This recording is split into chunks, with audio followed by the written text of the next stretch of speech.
Okay, so welcome on board Young Endeavour.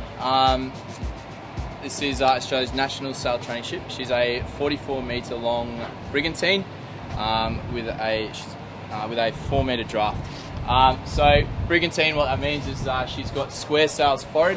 So on our foremast here, we have 3 square sails, and on our aftermast, also known as our mainmast, it's a traditional fore and aft rig. So she travels at approximately, we cruise at approximately 6 knots, that's our passage planning speed, but we have gotten up to 17.8 knots, surfing down a couple of waves in the Indian Ocean. But yeah, we're pretty happy with about 7 knots, which doesn't sound like a lot, but it can get you a very long way.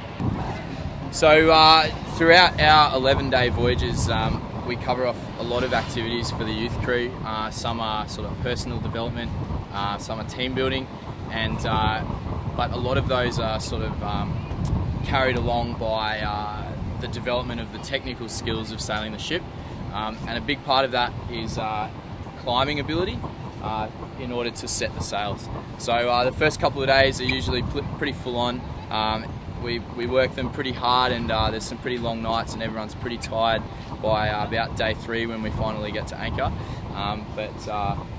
Yeah, so the first night we like to get everybody up the yards and straight into it, so that everyone learns how to climb safely, but also we get those initial nerves out of the way, and everyone starts to become a lot more comfortable with it, so that as a crew we can effectively sail the ship in any conditions and set the sails when required.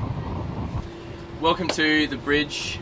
This is where we steer the ship from whilst we're underway. So if you're a youth crew on board, you can expect to be spending 4 hours at a time based up here, carrying out what we call watch on deck duties. So either at the helm, steering a course in accordance with the navigation plan, or lookout duties.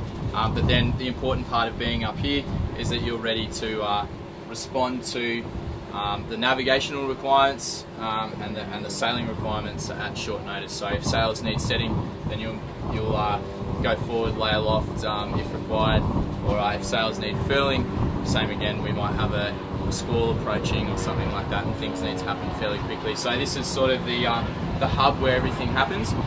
Whilst we're at anchor alongside, this also doubles up as our stage, I guess, if you want to call it that.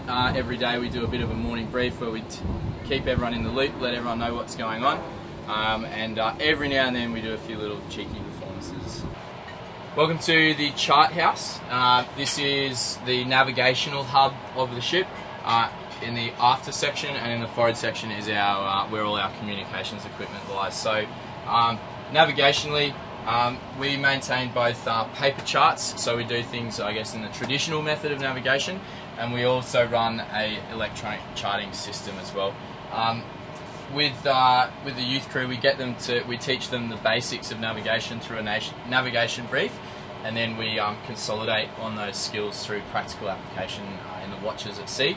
And I have to say that what people can achieve, what standard people can get to navigationally in even 7 days is phenomenal when you've got people with the heart in the right place and the facilities such as this. Okay guys, so from the bridge it takes us aft into the staff area. So this is the staff mess. This is where we sort of eat, have our staff briefs, and I guess have some downtime every now and then. And then moving aft is our staff accommodation and heads and showers. But we'll go forward and have a look at the cafe and the galley. In here's our freezer. That can the food in there can sustain us for up to 30 days. And our chefs have a very good job working in a relatively tight space, providing 3 meals a day for up to 36 people for 11 days. Often it's very hot down here, and the ship will be rolling around, so that the quality of food that they put out is pretty good, and if you come on a voyage on Young Endeavour, definitely won't go hungry. Here's the cafe space, so our staff is just having a bit of a meal here now, but this is normally where the youth crew we'll eat every now and then. If it's bad weather, we'll do some briefs down here. But this is their kind of communal space where they can hang out, play cards, and just do whatever they want to do in their downtime. We'll just go this way for a bit. This is our engine room. So one of the duties of everyone at sea, but particularly our youth crew as well, whilst we're underway, so we get them to do engineering rounds whilst they're on watch every hour. So we give them a bit of an intro to the engines and to the generators. We've got a number of systems on here. We've got our fire pumps and our bilge pumps. Over here we've got our reverse osmosis unit, which provides us fresh water whilst we're out at sea.